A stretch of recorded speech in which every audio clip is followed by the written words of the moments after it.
I'm really excited actually. I'm energetic. Coming here to Dubai, I've never been here before, so to see a different lifestyle, different culture, the weather, I'm loving it actually, and it's getting me reared up and ready to go. What do you do in a week like this? Well, unfortunately, we have to train in the afternoon because it's so hot, so I can't exactly enjoy my day as much as I would usually back at home.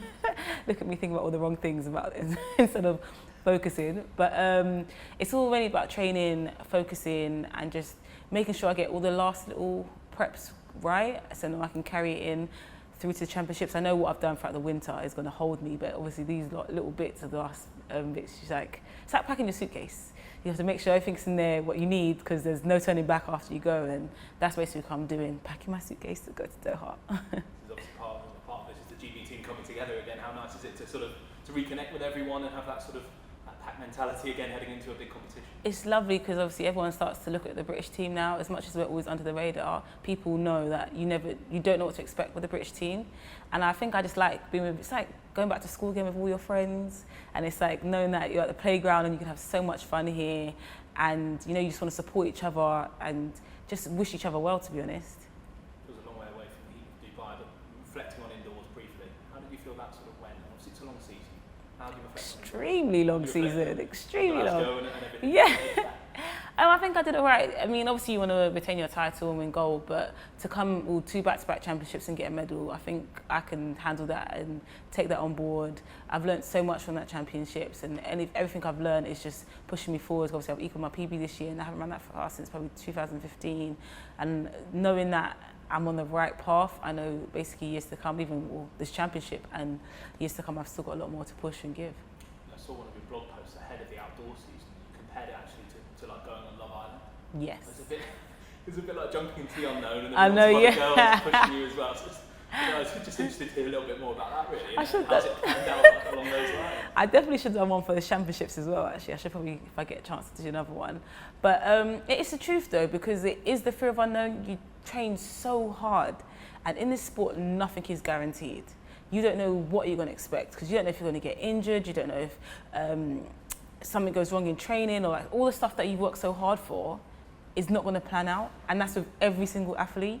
And it's the hardest thing, because I know how hard I've worked. I definitely know how hard the girls in the lanes next to me are working, but none of us are guaranteed that gold medal. None of us are guaranteed any medal. None of us are guaranteed to the semi-finals or even making the championships.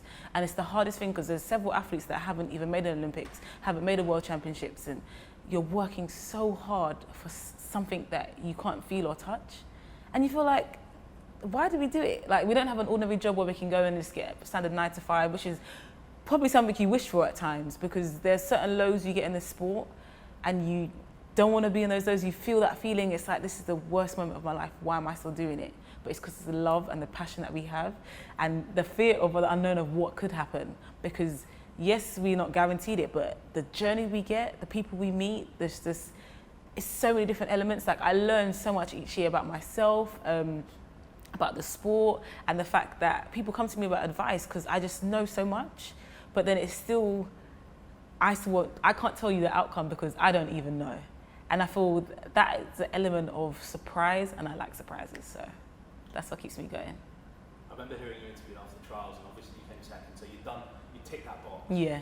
And it was about going and getting the standard then, and I remember you saying, I just know I'm going to go and get it. Mm-hmm. Tell me about that, kind of where that just sheer sort of, that inner strength comes from. I mean, I was never going to miss a nice trip, or free trip to Dubai. Like, I wasn't going to do that. So by force, I was going to make that championship. I was going to get that qualifying time. But I knew my journey that year. Obviously, I tore my hamstring in Japan and wasn't able to compete in the world relays. And I thought, okay, well, I'm here now. How am I going to pull myself back? And I kept training, and I kept working. I did different things in my team to make it work. I had to change a couple things. And I didn't give up. And that's what it was. And I went to trials knowing that I was probably one of the slowest out of the girls, knowing that, okay, nothing. Basically, I went in there with, not saying no expectations, I knew I was going to qualify, but I just had to go out and do it. Obviously, I've been running really badly throughout the year, but it was just more about trying to get the speed back into my legs, obviously, because I missed quite a bit of training. And that's what it was. And as long as I told myself that, Asha, you're not in the same place as all the other girls. You've had to work extra hard, you've got injured, so there's other things that you need to do to get to where you want to be. And I just went into the trials thinking, Asha, you just have to come top 2. That's all you have to do. And I think that was my aim. I ignored the time because I thought if I come to top 2, I had no choice but to get the time. And when I crossed the line and they said, oh, Asha hasn't got the time, I thought, oh, for Christ's sake, I do not have time for this. But then the week after I said, well, this is it. It's the last, literally, I left it to the last day, the last minute. There was no more races. They were picking the team the next day. And I said, I have no choice but to do it here. And I was tired. I was stressed out for that whole week. But I did it. And I crossed the line. It was like, you know, you're looking at the time thinking, okay, this, I don't know who won. I don't know where I came. I was like, I need to see my name on that board with the qualifying time. I didn't care about anything else. I wasn't even excited that I equaled my PB. I was like, yes, I got the time. Okay, let's go now. Let's keep it moving. I wasn't ready to relax. I was going to keep going because I was on a mission. I got injured and I wasn't going to finish my season with another injury and not making the championships. So now I made the individual spot. I'm really chuffed about it. You're a championship performer. How would you gauge a successful world championship? Well, this time I'm going to, I need to make that final. I keep saying I want to make a world championship final, I want to make a world championship final. And yes, I haven't had the cleanest of build-ups, but I know that my passion and my strength is going to pull me through. And I'm in a different mindset to other years. And I'm hoping I will pull out that championship bag. Like, I don't know how I do it. I don't know where it comes from, but it's built inside me. And I'm really hoping that it's going to come out of these championships. I've done it in the UK, but I need to get it out at major championships. Just finally, how proud are you to represent Great Britain? Do you know, yeah, when you got friends that tell you like, oh my God, you run for the UK, this, that, and the other, I'm like, I do. And it's weird that you walk past random people and some people don't even know what you do for a living, as you obviously living in London, it's a big city.